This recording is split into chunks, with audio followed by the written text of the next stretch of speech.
Motif MR bunuh sepupu di Tangerang, jasad dibekukan selama 2 tahun. Terungkap motif MR bunuh sepupunya sendiri, yakni JR di kawasan Pasar Kemis, Kabupaten Tangerang. Diketahui, aksi MR membunuh sepupunya sekira pukul 5 WIB pagi, pada Desember 2023 lalu. Polisi membeberkan motif MR melakukan pembunuhan terhadap sepupunya sendiri JR.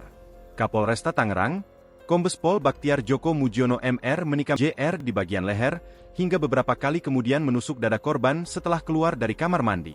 Aksi MR melakukan aksi kejinya itu lantaran kesal kerap mendapat perlakuan kasar. Korban sejak kecil kerap memperlakukan MR dengan kasar. Hal itu menimbulkan kemarahan tersangka hingga muncul niat membunuh korban.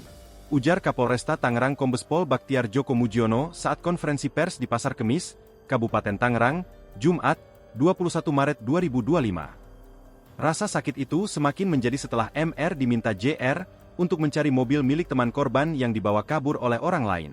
Namun, mobil tersebut tidak ditemukan sehingga membuat JR marah-marah ke MR. MR tidak dapat menemukan mobil tersebut, maka korban marah-marah kepada tersangka MR sehingga membuat tersangka Mister kesal kepada korban, kata dia.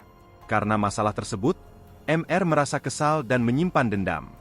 Ia kemudian mulai merencanakan pembunuhan terhadap korban dengan membeli gergaji besi.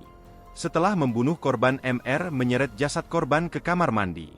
5 hari kemudian, organ tubuh JR mulai membusuk.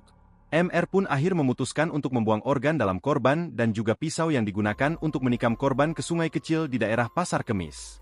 Kemudian, dia juga membeli lemari pendingin daging untuk menyimpan potongan tubuh korban dan menaruhnya di bengkel milik JR di Kampung Gelam Timur.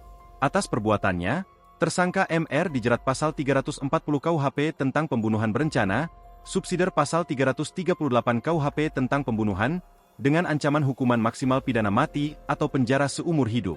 Download Tribun X sekarang, menghadirkan lokal menjadi Indonesia.